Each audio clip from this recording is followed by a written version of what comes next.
let me move on to introduce Alexander Lotersztain. Alex is one of Queensland and Australia's best-known designers. He's also the inaugural winner of the Smart State Design Fellow. Alex is principal of Delot, a multidisciplinary design studio based here in Brisbane. Throughout his career, he's developed products for high-profile clients and has exhibited in London, Moscow, Milan, Tokyo, New York, San Francisco, and Berlin. One of his products is part of a permanent design collection at the Pompidou Museum in Paris. And he currently collaborates with ID Sputnik, Planex, Street and Garden, SIG, Kovo, Architect, and Escofet. Alex recently gained significant recognition for his work in the Limes Hotel in Fortitude Valley, which I'm sure most of you are familiar with, which was the first Australian member of the Design Hotels Group. Alex has won numerous awards recognising his contribution to design and his design products, and he is a member of the Queensland Design Council. So please welcome Alex Lotersztain.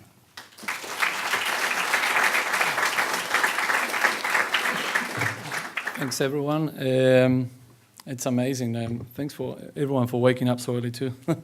I guess I just wanted to talk a little bit about the journey that I had since winning the award,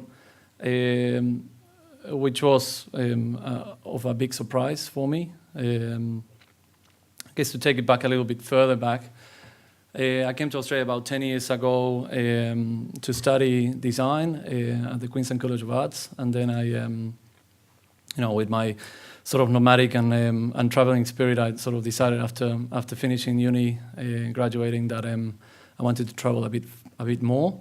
So I ended up going to Japan and lived in Japan for a couple of years, and then I ended up going to Milan, where sort of everything seemed to be happening, which was great, but the weather was shit. And beside the fashion weeks and the Salone, it was quite a boring city actually. So I ended up going to Barcelona, which was kind of closer to to Australia, I guess, in terms of weather and the beach and stuff. But I kind of realized that Australia had something greater to offer, in terms of lifestyle and also the opportunities. So I made my way back here, and this sort of an anecdote. I was going through customs, and obviously, Argentinian passport. They immediately, when they see the Argentinian passport, they press the little button, and the red light comes out, and and suddenly you have 3 custom officers going, "Hello, sir." Rubber gloves on, So those happening, and obviously I was coming backwards and forwards, and eventually, and one of I think, the passport was just full with Australian stamps, sort of, and they will open the bags, take everything out of the bag, scan this suitcase by itself, and then. So I was feeling the pressure, but there was this officer, and he said to me, "Why don't you, you look like you really like Australia. Why don't you, give it a go, actually stay for good, So I did. My good friend here, David Shaw, put his hand up to come on as a what would you call it, David?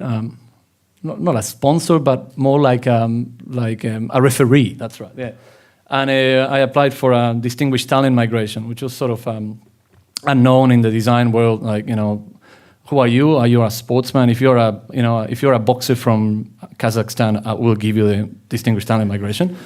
But if you're a designer from Argentina, So I did apply anyway. I'm sort of a bit strong-headed in those sense, and I did a really nice thick documents with magazine articles and referee letters from both here and overseas and all that. And eventually I got it. It went through, and so I'm proud to call myself Australian.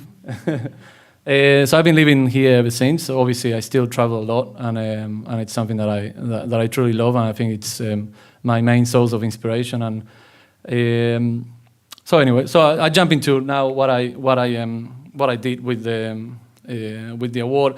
I guess what I wanted to talk about it's not really about what I did, but what I saw. And I think that the award has given me the opportunity to really get, to take a sense of pride on what I do and what I've achieved so far, and really now, take on a role, a serious role in terms of, really spreading the word of design. So, in the last year, I guess I participated in a lot of talks, both with the government, with Arts Queensland and the Design Council, but also had the opportunity to go and give lectures to students, both in universities and with the Go by Design.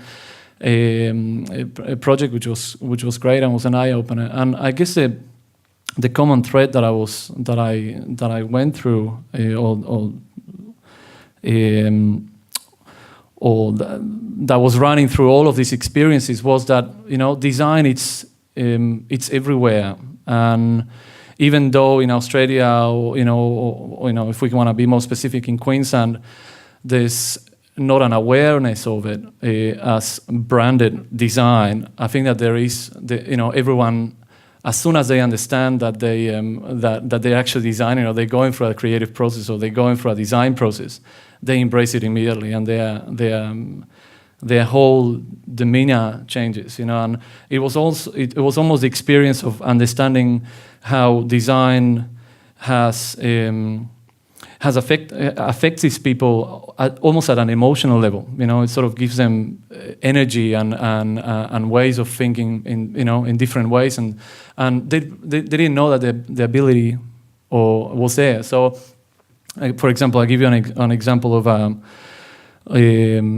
manufacturer that I was working at, and I guess another thing that I wanted to add to that is that. I have a sort of a range of furniture that I've produced here, about between 30 and 40 pieces, and it's distributed through Starcraft here, and we have distribution in New Zealand, and just now we've managed to lock in a distribution agreement with a distributor in Dubai, in the United Emirates, which is great. But I'm really passionate about producing here, and I think that design, clever thinking, and an understanding of manufacturing here in this country, I think we can still do it. We don't have to go to China. We can if we're clever about the way we go about things, and also clever about the way we brand it and promote it, I think we can stay competitive. And one of the examples that I was referring to was going to this manufacturer. They were doing shopping trolleys for Coles and Woolworths, and it was sort of a wire company that had this amazing machine, 3D bender. There's only 2 in the country. One of them was here, and they were doing shopping trolleys only. And I eventually went to them with an idea of a sort of a chair range, and they looked at me and said, "Oh, typical. It's we happy doing these shopping trolleys. It's our bread and butter, and we." And eventually, Coles and Woolworths decided to go to China, and the phone rang and said, "Hey, about that chair, we were actually interested in doing it." So anyway, but the great thing about it was that we started doing it, and the chair gained popularity, and it's selling very well and all of that. But it also has given the company a new energy. Has created this. This sense of pride in their work that they didn't have before. The guys that work in the machines, they will show up every day, punch these shopping trolleys, go home, crack a beer, next day, sort of thing. And going to this manufacturer and talking with them, and learning about the technology and really getting a rapport going on.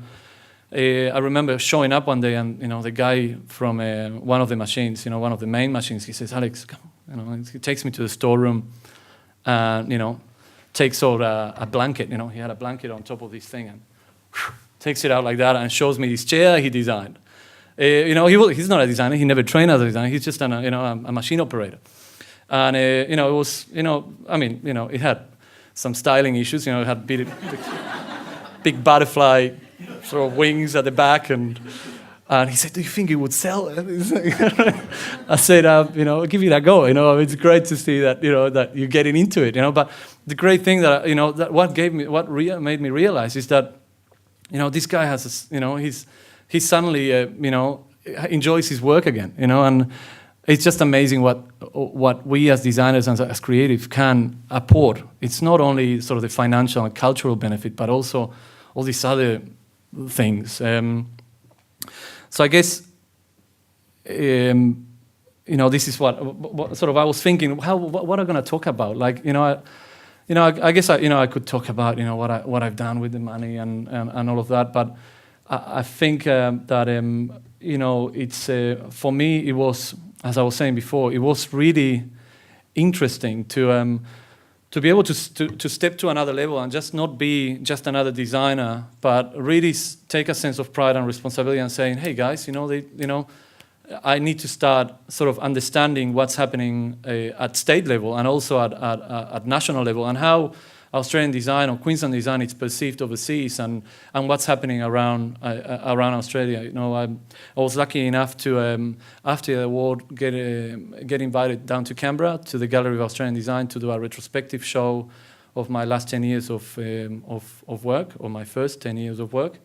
I feel so old already. It's crazy. Yeah. And I don't know who convinced me to do this, But it was great, and it was the opening was about 3 weeks ago. Great response. Was the biggest opening they had in Canberra for a design show. A beautiful gallery right on the water there on the lake, and it was fantastic to see the reaction.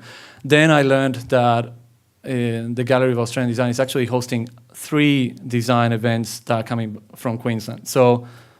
We're doing a lot of work. We're doing fantastic stuff, yeah.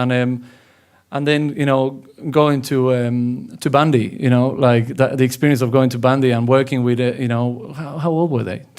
10, 11, 12, grade 11, and seeing, and seeing the video that Natalie showed afterwards, and see how these kids got so excited about design, and. Not about design in terms of creating a product, but design as almost as a lifestyle, yeah. Like yeah, we can be creative. We can change the world. Yeah, we can solve problems. At a community level, at a state level, at a national level. And I think that this is sort of the indication that's giving me this year. That there's there's evidence that there is something happening or going to happen. There is a design revolution that is happening, and being part of the design council here in Queensland and being the first of its kind in Australia is just so encouraging. I think that it's just only gonna get better. I'm proud to be sort of the first. The first guy awarded this award, but I think it's just going to get better and better and better. And I think that once we all start sharing the responsibilities as fellows, I think we'll make something fantastic happen. So I just wanted to say a few words, and thank you very much.